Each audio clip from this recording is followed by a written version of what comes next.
Alrighty, today's the day. We've got the brand new Zeraora build. The new patch is in, and the new items are here. We're trying it out. We're doing the Razor Claw, the Score Shield, and the Muscle Band. Make sure you guys hit that subscribe button, like the video, and as always, hit the bell to make sure you get notified every time we upload a new Pokemon Unite video to the channel. Without further ado, let's get it underway. Class is in session.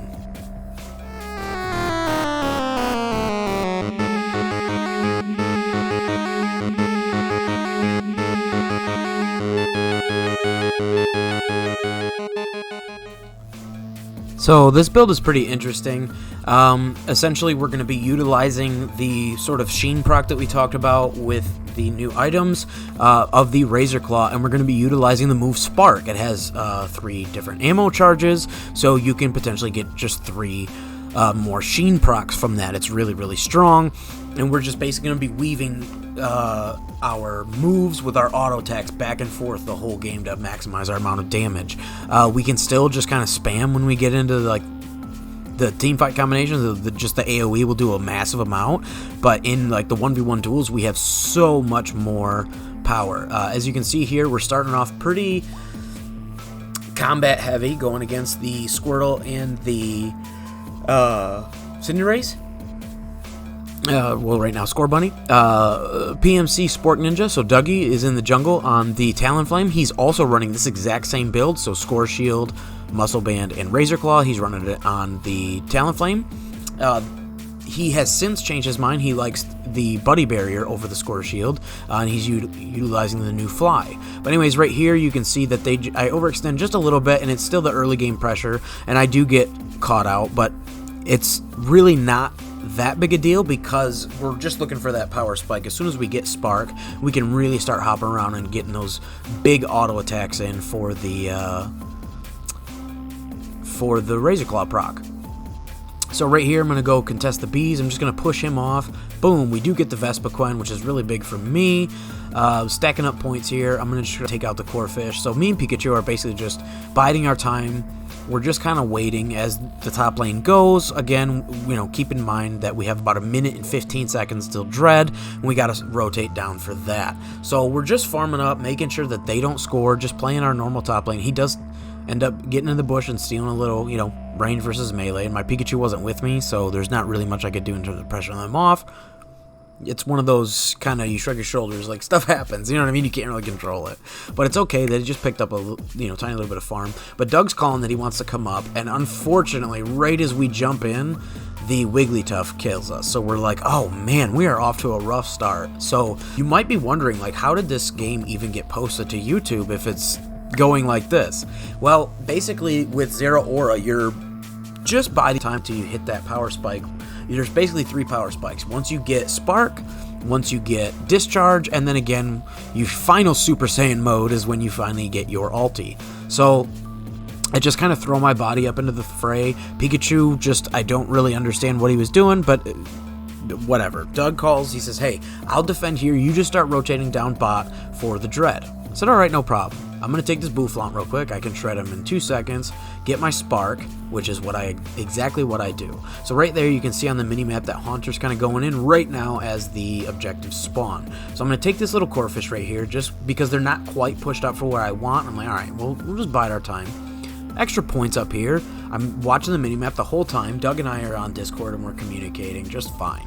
So we understand that the 2 of us are in a really good spot right here. We've both got a really nice power spike, and we're in a good position to just kind of move down. I'm taking all this farm, and we're going to move down and really start to contest this fight now. This is where the game changes because I have Spark, the Wigglytuff overextends.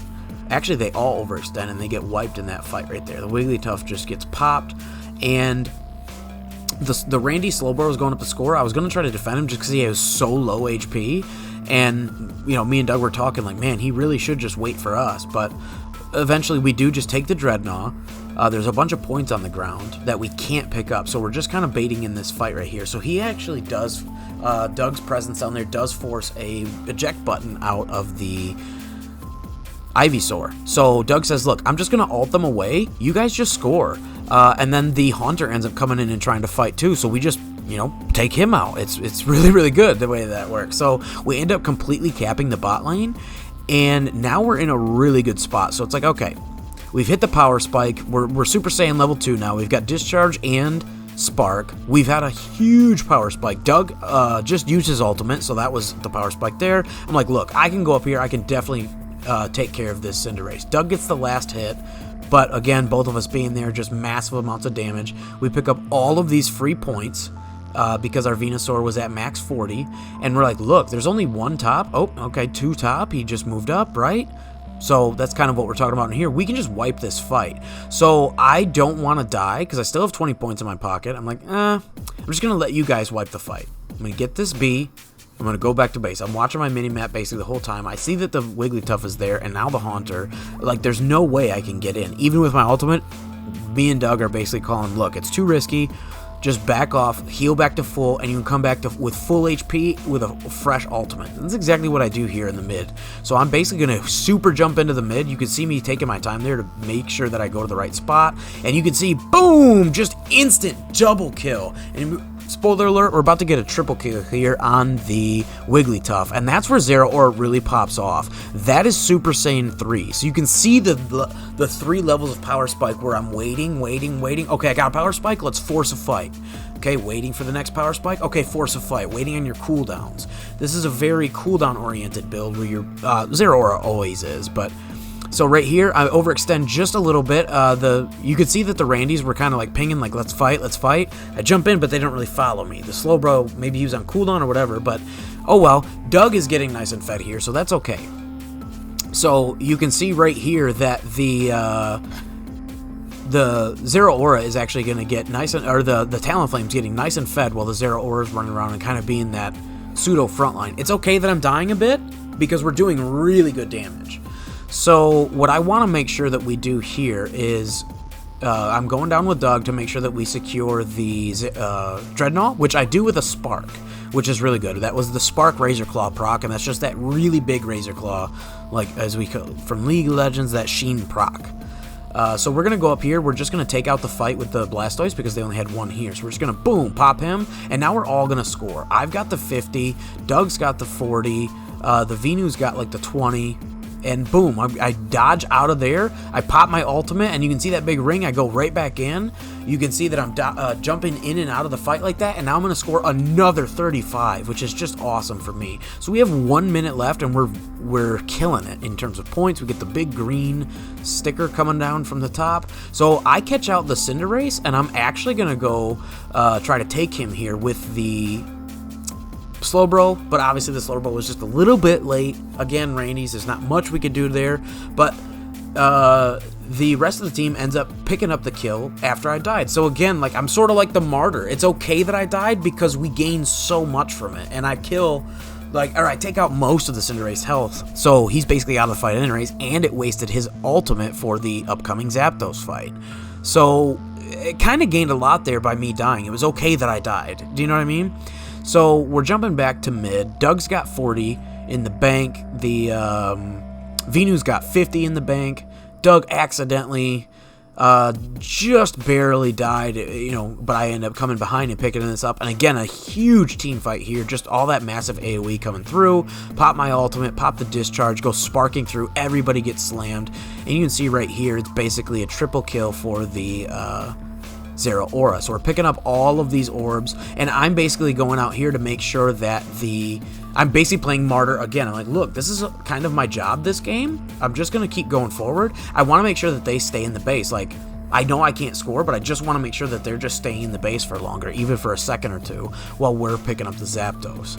So, and it gives them time to actually get some scores in top. As you saw there, the Cinderace and the Haunter went for me, and the Venu was able to score top, while Doug and the Clef are setting up for the Zapdos pit. So, again, another example of just like, I was kind of playing the martyr, like the sacrificial lamb, and it worked out perfectly. So now I'm actually coming in the backside of this Zapdos fight, and you can see here I'm going to be in a really good position to clean up.